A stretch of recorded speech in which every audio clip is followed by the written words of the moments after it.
bonjour à tous, que Dieu vous bénisse abondamment dans le nom de Jésus. Alors, je voudrais vous parler, comme dans le thème de cette vidéo, que oui, lui, il a pris nos langueurs et nos maladies. Les langueurs, les maladies, oui, lui les a pris pour nous.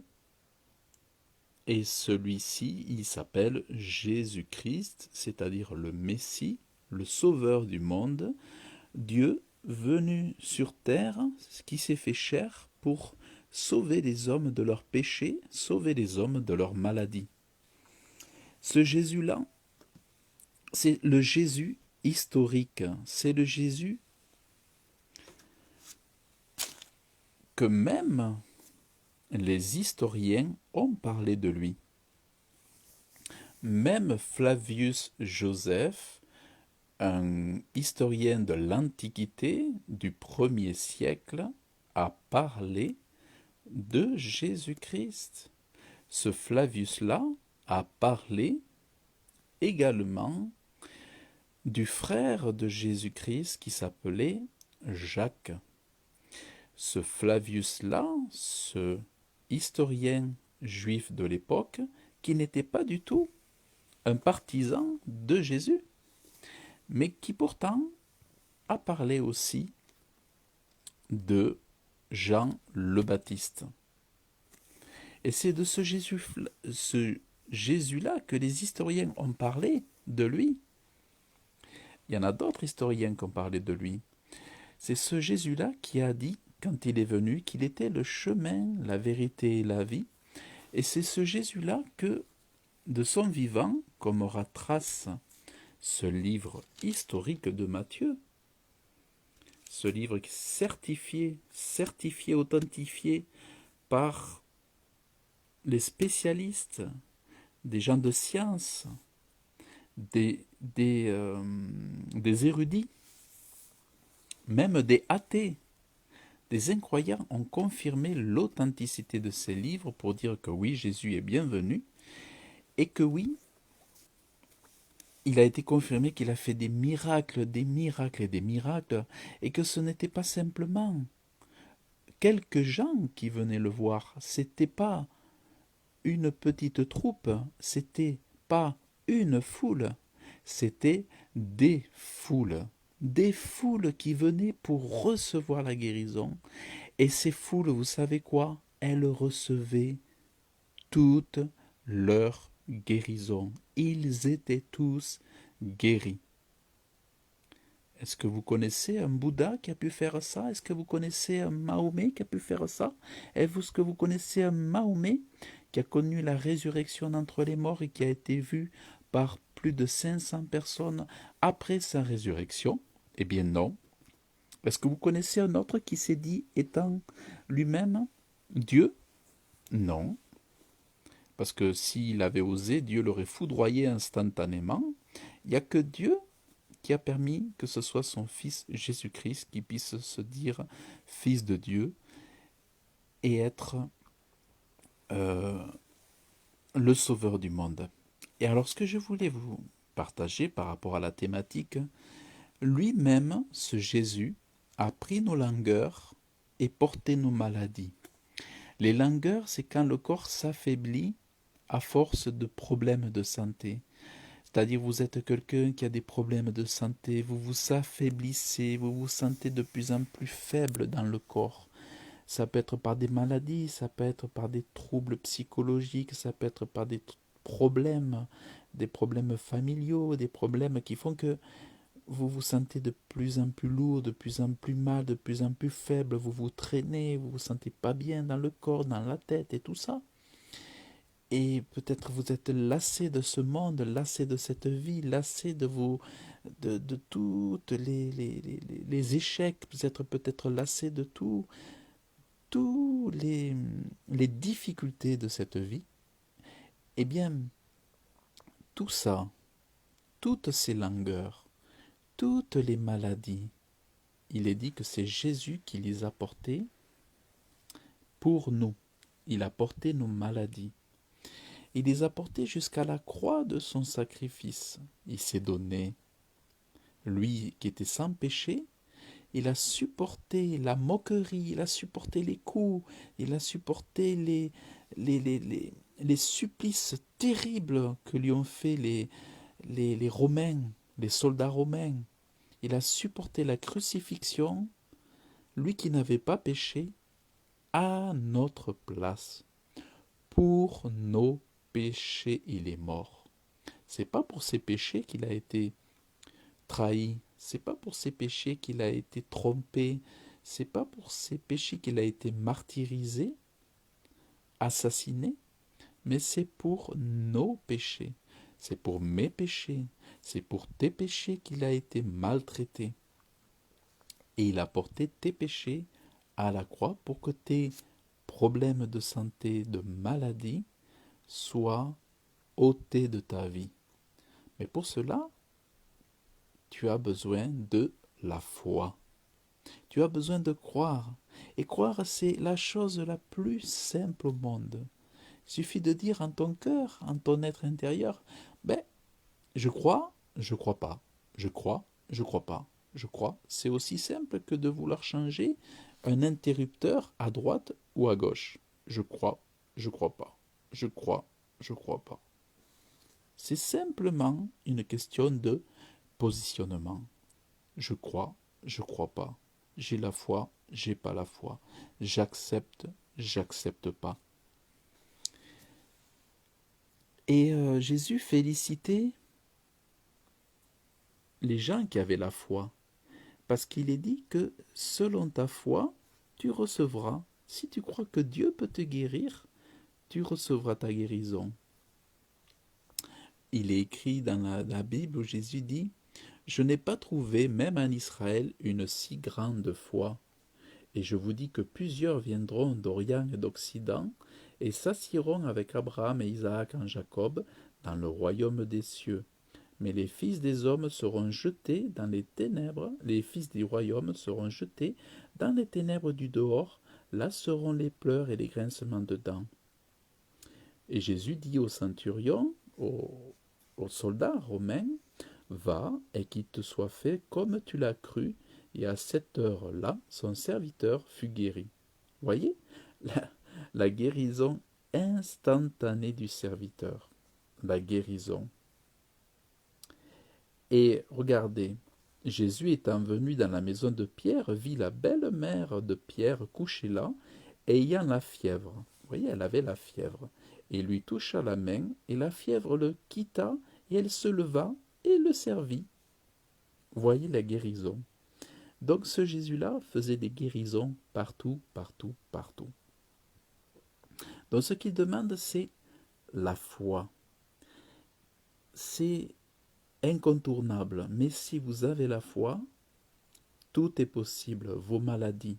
Parce qu'il est dit, il a pris nos langueurs et a porté nos maladies.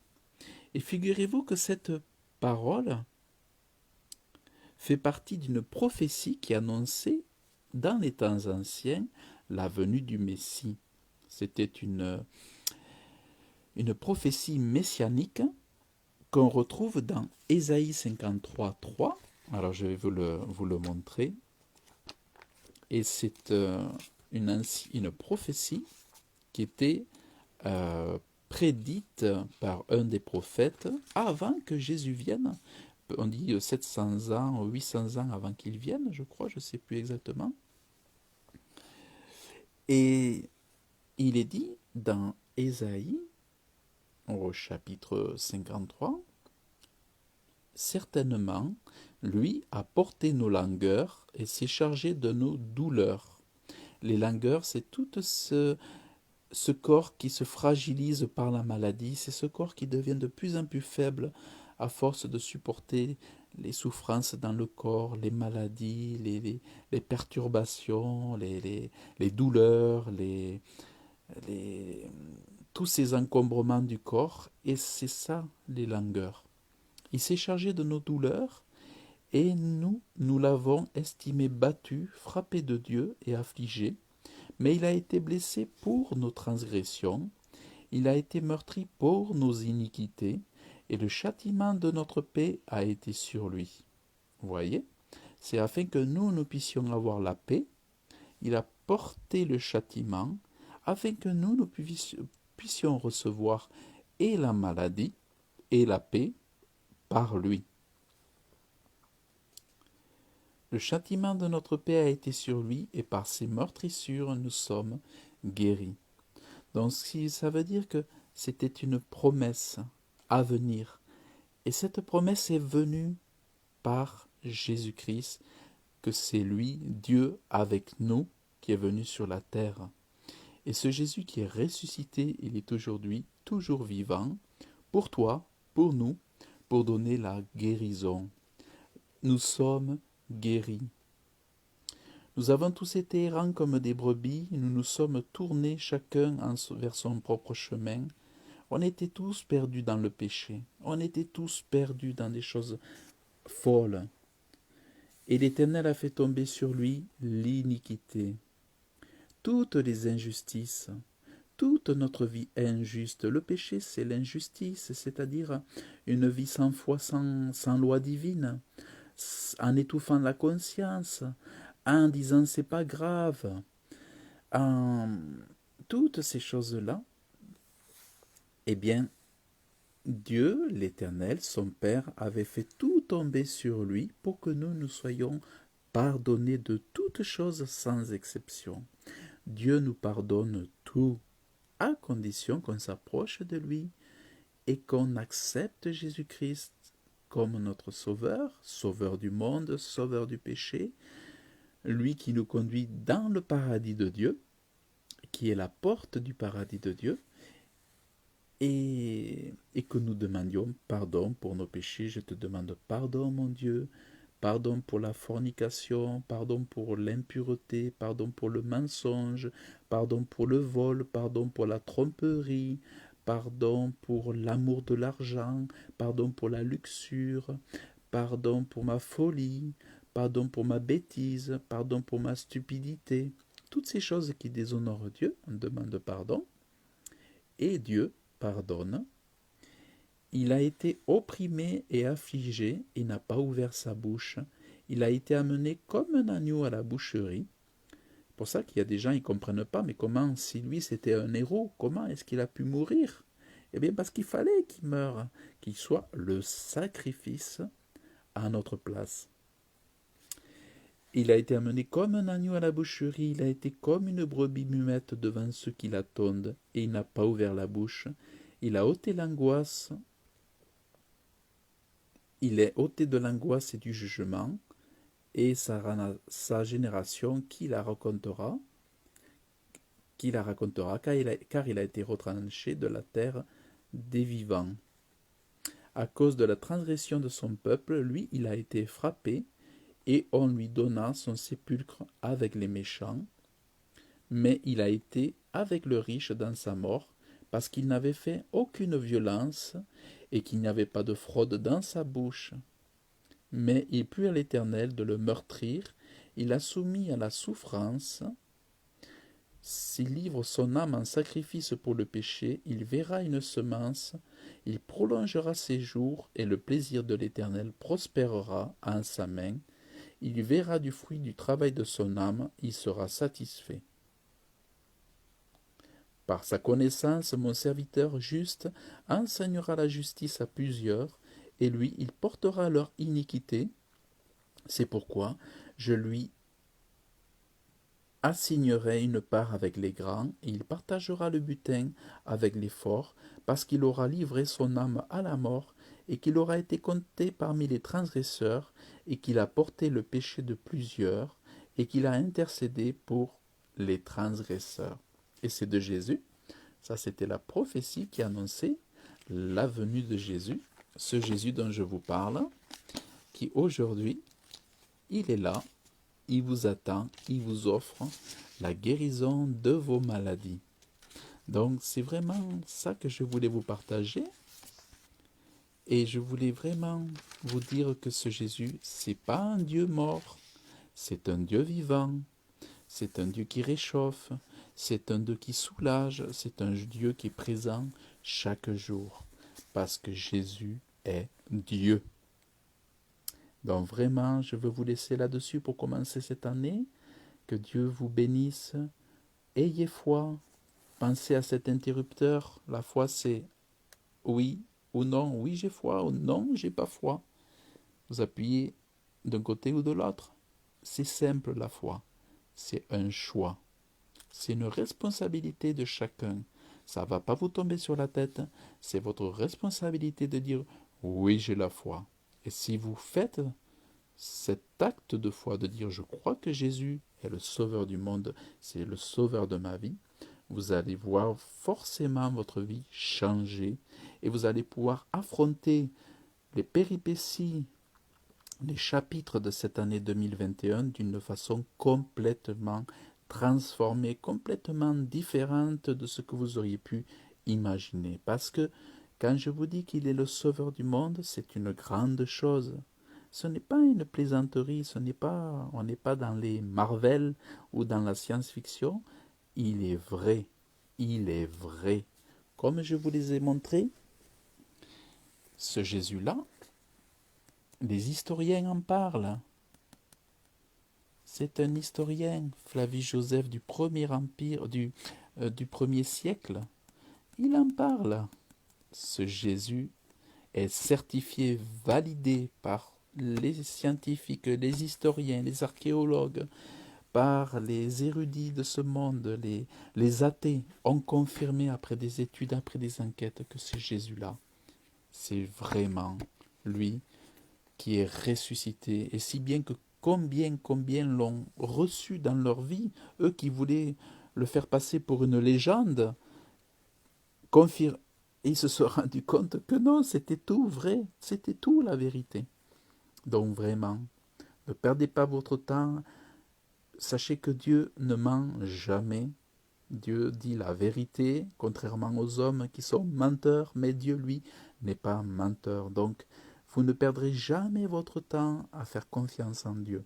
Donc, que Dieu vous bénisse, que Dieu vous bénisse abondamment dans le nom de Jésus. Et vraiment, je lis que Manon dit, oui, mon Jésus, tu es mon sauveur. Amen. Manon Sirois, Amen Manon, que Dieu te bénisse. Vraiment, tu dis que Jésus, je te reçois dans mon cœur, je te demande pardon pour mes péchés, je te reçois comme mon sauveur, je crois que tu es mort et ressuscité, je crois que tu es assis à la droite de Dieu, que tu es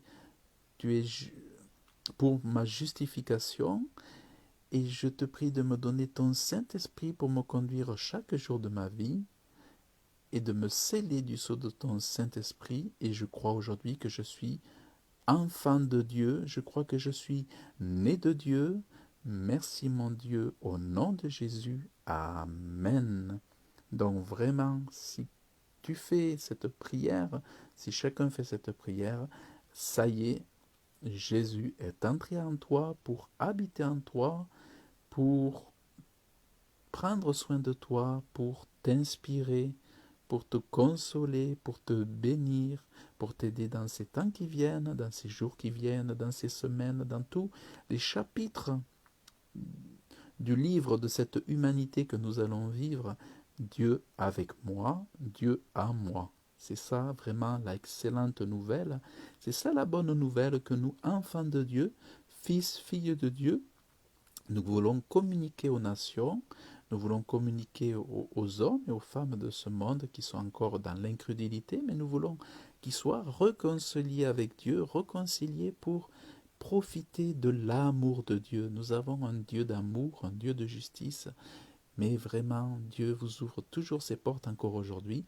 Donc, entrez dans son salut, entrez dans son pardon, entrez dans la réconciliation et vous ne serez jamais déçus de ce choix.